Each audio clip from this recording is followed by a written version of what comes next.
भक्ति का मर्म।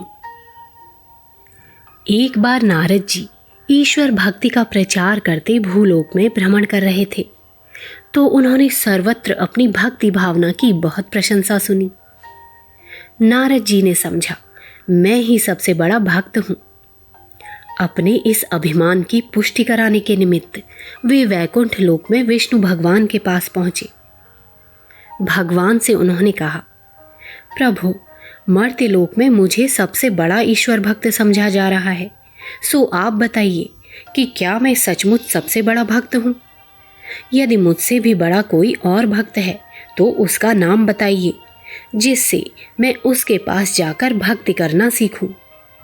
भगवान मुस्कुराए और बोले, देवर्षि, वैसे तो आप श्रेष्ठ भक्त हैं, पर ऐसा मत समझिए कि आपसे बढ़कर और कोई भक्त नहीं है।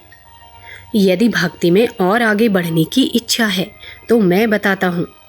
अमुक ग्राम में अमुक किसान के पास चले जाओ, वो आपसे भी बड़ा भक्त है और आपको बहुत कुछ शिक्षा प्रदान करेगा।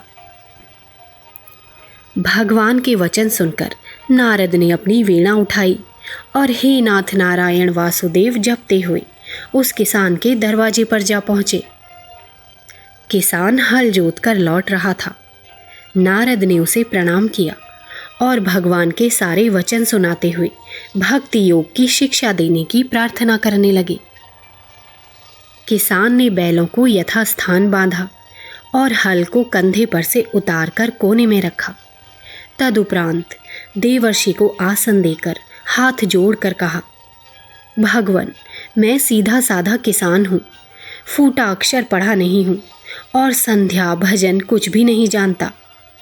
मालूम होता है कि किसी ने आपको बहका दिया है।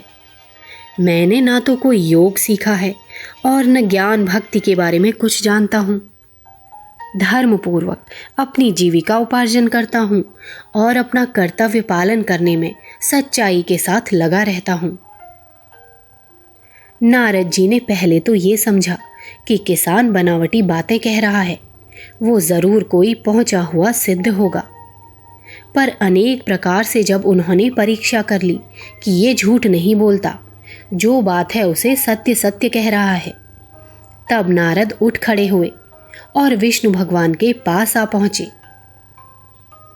भगवान ने उनकी मनोभावनाएं पहचान ली और हंसते हुए कहा, नारद, ऐसा मत समझो कि मैंने तुम्हें बहका दिया था और उस अनपढ़ किसान के पास भक्ति सीखने के लिए भेजकर तुम्हारा उपहास किया था। देखो, सत्य बात यह है कि असल में वो किसान ही सच्चा भक्त है। नामधारी भक्तों की तरह वो तरह तरह के आडंबर बनाना नहीं जानता है, तो भी वो अपने कर्तव्य धर्म का सच्चाई से पालन करता है। हे नारद, तुम जानते ही हो कि भक्त मंडली में काम से जी चुराने वाले, सस्ती वाहवाही लूटने वाले तथा नाम जप और कीर्तन की आड़ में अपने पाप छिपाने वाले ही अधिक होते हैं। ये ढोंगी मुझे ज़रा भी पसंद नहीं। मैं तो धर्मपूर्वक आचरण करने वाले और सच्चाई से अपना कर्तव्य पालन करते रहने वाले लोगों को ही प्यार करता हूँ और उन्हें ही सच्चा भक्त समझता हूँ।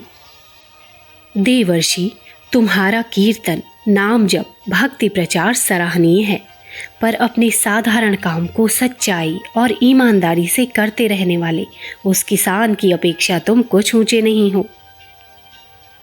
नारद जी की आंखें खुल गई और उन्होंने भगवान का चरण वंदन करते हुए कहा, आज मैंने भक्ति का सच्चा मर्म समझा है और अब मैं लोगों को कर्तव्य धर्म में सच्चाई के साथ रत रहने का ही उपदेश दिया करूंगा। ये कहकर नारद जी वीणा बजाते, हरि गुण गाते ज्ञान प्रसार के लिए भूलोक की ओर चल दिए। अखंड ज्योति, मई सन 1943, पृष्ठ संख्या 16।